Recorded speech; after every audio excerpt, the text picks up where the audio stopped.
All right, I want you to take a moment to consider an assembly line.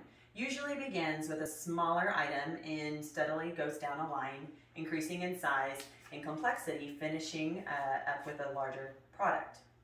So since the beginning of time, or since the beginning of human existence, our body, specifically our digestive system, has been working as a disassembly line, taking the food that we eat and breaking it down in strategic and at precise places throughout our alimentary canal, also known as our gastrointestinal tract, to be used for different reasons.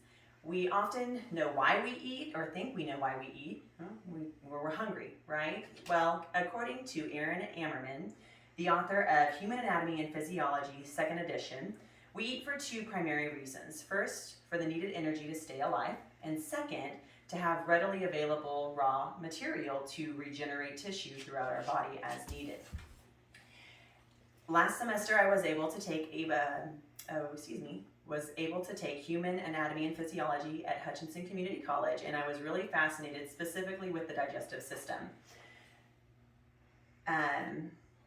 Dr. Lawrence Weaver, gastrologist, explains from a nutritional perspective the GI tract, or gastrointestinal tract, may be viewed as an organ of digestion and absorption through a variation of functions acting together and taking in food to transport their nutrients across an intestinal membrane. So our digestive system begins with the funnest portion, which is the ingestion at our mouth, and finishes with the not so pleasant, or hopefully, mostly, easy exiting of the body into the toilet. So let's begin with the fun part, eating. You get to choose what you eat. Once it enters into your mouth, also known as the oral canal, we begin typically by chewing our food, also known as mastication. Our tongue moves it around, our saliva moistens it and softens it, and our saliva also serves another function, according to Julia Enders, the author of Gut, the inside story of our body's most underrated organ, says that our bodies need a good core of little creatures inside of our mouth to aid in fending off bacteria. So not allowing it to pass through our body, through our digestive system, which has access to every cell in our body. Once it's ready to be swallowed, our soft palate closes, not allowing it to come up and out our nose. Our epiglottis closes at the throat, closing off the trachea, so there's no such thing as actually it going down the wrong pipe. It passes through the esophagus, where it will enter into the stomach through a valve called the gastroesophageal valve. The stomach, located here, is full of gastric acids, which are going to begin to mechanically break that down into what is called chyme.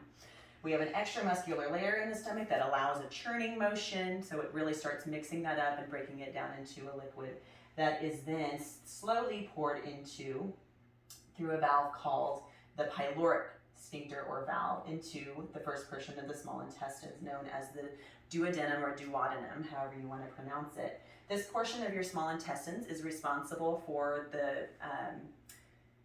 chemical breakdown, the majority of our chemical breakdown, and it's aided by our liver, gallbladder, which excrete bile salts, and our pancreas, which is located behind the stomach primarily, right here, which offloads a lot of enzymes to break down the proteins, fats, carbohydrates from our food.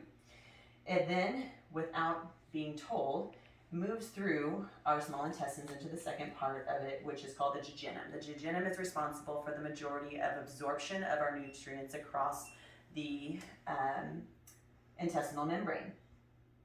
Again, moving along steadily, it will go into what's called the ileum. The ileum is responsible for more absorption, specifically vitamins A, vitamin B12, D, E, and K. Once it's completed its time in the small intestines, it will pass through a valve here at the large intestines known as the ileocecal valve. Passing into the cecum is the first portion of your large intestines. We have the appendix right here, which does serve a purpose if needed for bacteria, may be found from viruses. This will excrete extra good bacteria into our large intestines to fight that off. So it's kind of a reserve. You have 4 portions of your your colon. The ascending, which makes sense, it travels up, transverse travels across, and descending. Then it comes into what's called the sigmoid almost an S-shaped part of our colon. This is all happening through muscular contractions as well. Again, the brain is telling the body what to do. You don't have to think about digesting your food, thankfully. However, once we get into the rectum, it's going to find itself to the external sphincter. Once there is enough of a mass to be moved, the brain is going to cause a massive contraction, signaling that, oh, it's time to find the bathroom. You do not have control over your internal sphincter. However, you do have control over the external, thankfully. So you can be like, oh, it's time to find a bathroom. So then, you do your thing, right? It's from mouth to the toilet. So to review, we pass from the mouth, esophagus, stomach, small, large intestines, out the rectum, into its final destination. So I would ask you to consider, through all of these processes that are happening, maybe the next time you eat, what is going to happen to the food and how it is used by your body, and how important it is to consider what you put in your body before you do.